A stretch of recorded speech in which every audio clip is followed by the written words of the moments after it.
মুখ্যমন্ত্রী মমতা বন্দ্যোপাধ্যায়ের সঙ্গে জুনিয়র ডাক্তারদের বৈঠকের সম্ভাবনা শুধুমাত্র একটি বিষয়ের উপরে জেদাজেদির কারণে ভেস্তে চলে যায়, সেটি হলো বৈঠকের লাইভ স্ট্রিমিং। তো এই ঘটনার পরে অনেকেরই মনে একটা ধারণা হচ্ছে যে ডাক্তাররা হয়তো অহেতুক জেদ ধরলেন, বা অনেকে নবান্নের প্রতিও অনেক প্রশ্ন উঠে আসছে যে লাইভ স্ট্রিমিং করলে কি ক্ষতি হতো বা সরকারের কিসের ভয়, এই ধরনের নানান রকমের প্রশ্ন, নানান রকমের কৌতূহল মানুষের মধ্যে যাচ্ছে। তো সেই জায়গা থেকে এই সমস্ত জিজ্ঞাসা বা কৌতূহলী মনকে ছোট বা খাটো করে কথা বলার কোনো উদ্দেশ্য আমার নেই। তবে যে কথাটি না বললেই নয়, বলতে হচ্ছে যে একটি সরকার চালানো পাড়ার কোনো মুদিখানা দোকান বা ক্লাব বা ছোটোখাটো কোনো সংগঠন চালানোর মতো শখের ব্যাপার এমন কিন্তু নয়। প্রত্যেকটা সরকারকে মাথায় রাখতে হয়, প্রত্যেকটা সরকারকে চিন্তা করতে হয় যে আজকে যে প্রস্তাবে আমি রাজি হয়ে গেলাম, সেই প্রস্তাবের প্রভাবটা আগামী ভবিষ্যতে সরকারের উপরে প্রভাব ফেলবে কিনা, বা কোনো রকম কোনো প্রশাসনিকভাবে কোনো রকম কোনো সরকার বিপদে পড়বে কিনা, সেই জিনিসটা কিন্তু লক্ষ্য রাখতে হয়। তো আরও ভালো করে বোঝাতে গেলে তিনটি কাল্পনিক পরিস্থিতির উদাহরণ দিতে হয়। যেমন প্রথম উদাহরণ হলো, তৎকালীন সময়ে সিঙ্গুরে অনিচ্ছুক চাষিরা যদি বলতেন যে ততক্ষণ পর্যন্ত তারা জাতীয় সড়ক ছেড়ে উঠবেন না যতক্ষণ পর্যন্ত না বুদ্ধদেব ভট্টাচার্যবাবু তাদের সঙ্গে খোলামেলা আলোচনা বসেন এবং সেই আলোচনা সরাসরি লাইভ সম্প্রচার বা লাইভ স্ট্রিমিং করা হয়। এই দাবি যদি রাখতো, আমার মনে হয় তৎকালীন সময় বুদ্ধদেব ভট্টাচার্যের মতো মানুষ কোনোদিনও সেই দাবি মেনে নিতেন না।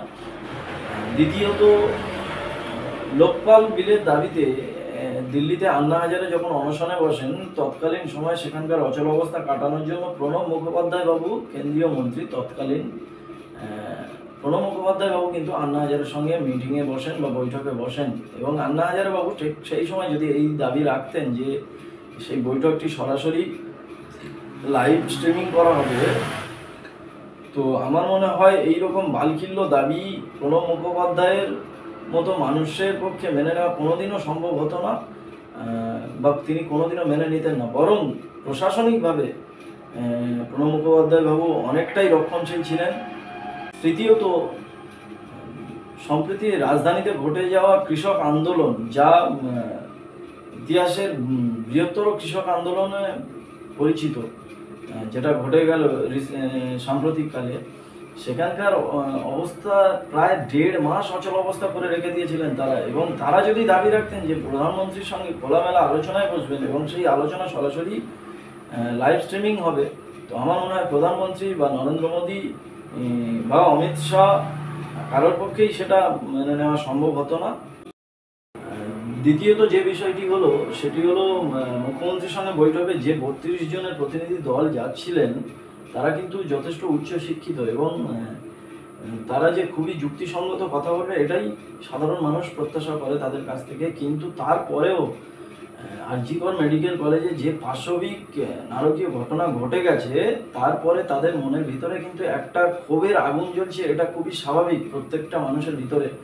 তো সেই জায়গা থেকে জুনিয়র চিকিৎসক তারা তাদের রক্ত গরম, তারা কোথা থেকে কি বলে দেবে, হয়তো ব্যাপারটা রাগে ক্ষোভে কি উগড়ে ফেলবে, সেই জিনিসটা মুখ্যমন্ত্রীর পক্ষে মেনে নেওয়া অসম্মানজনক বা অবমাননাকর, বা মেনে নেওয়া যেত না, মেনে নেওয়া যাবেই না, এইরকম কোনো ব্যাপার যদি তাদের কাছ থেকে উঠে আসে, ঠিক সেই জায়গায় শুধুমাত্র চেয়ারে যেই বসুক না কেন, মুখ্যমন্ত্রীর চেয়ারের পক্ষে হয়তো সেই জিনিসটা মেনে নেওয়া সম্ভব হতো না।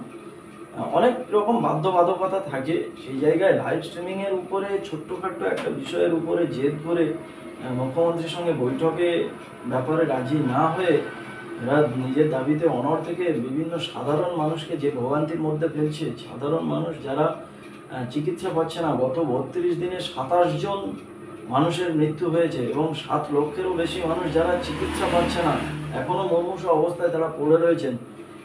যদি এই ছোটোখাটো জেদ ছেড়ে একটু বৈঠকে বসাবসি আলোচনা করে, খোলামেলা আলোচনা করে একটা সিদ্ধান্তে আসা যায় এবং মানুষ যাতে পরিষেবা পায়, মানুষ যাতে চিকিৎসা থেকে বঞ্চিত না হয়, সেই ব্যবস্থা যদি জুনিয়র ডাক্তাররা করেন, আমার মনে হয় তার থেকে ভালো, তার থেকে মহৎ কাজ আর কিছুই হতে পারে না। তারপরে সমাজের প্রতি ডাক্তারদের এক্সট্রা কিছু দায়বদ্ধতা থাকে। বিশেষ করে ডাক্তারদের এক্সট্রা অনেক দায়বদ্ধতা থাকে। সেই দায়বদ্ধতাটাকে পিছনে ফেলে তারা শুধুমাত্র যে আন্দোলনে অবিরত থাকবে সেরকম কোনো ব্যাপার নয়। এবং মানতেন না এই কারণেই যে এই লাইভ স্ট্রিমিংটা একটা দেশের মানুষের কাছে দৃষ্টান্ত হয়ে থাকবে। তখন জেলায় প্রত্যেকটা ঘটনা, ছোটোখাটো ঘটনা, চুরি ডাকাতি, প্রত্যেকটা ঘটনার উপরে তারা জেলা প্রশাসনের কাছে ডেপুটেশন দিতে গেলেও মানুষ লাইভ স্ট্রিমিংয়ের কথা বলবে। হ্যাঁ, প্রধানমন্ত্রী করেছেন, মুখ্যমন্ত্রী করেছেন, আপনি খেয়ে হে মশাই লাইভ স্ট্রিমিং করতে চাচ্ছেন না, এইরকম একটা পজিশন, এইরকম একটা সিচুয়েশন তৈরি করতে কোনো সরকার পারেই না। যাই হোক, দেখা হবে নতুন কোনো ভিডিওতে। আর ভিডিওটি যদি ভালো লেগে থাকে লাইক করবেন, কমেন্ট করবেন এবং শেয়ার করে দেবেন, যাতে বিভিন্ন মানুষের কাছে খবরটি পৌঁছয় বা আমার কথাটি পৌঁছয়। তার আগে বলি চ্যানেলটি সাবস্ক্রাইব করবেন এবং পরের ভিডিও যখন নিয়ে আসবো নোটিফিকেশান যেন সবার আগে আপনার কাছে পৌঁছয়, তার জন্য বেল আইকনটি চেপে দেবেন। সঙ্গে থাকবেন বাংলা কথা, সঙ্গে থাকবেন আমার। জয় হিন্দ, বন্দে মাতরম।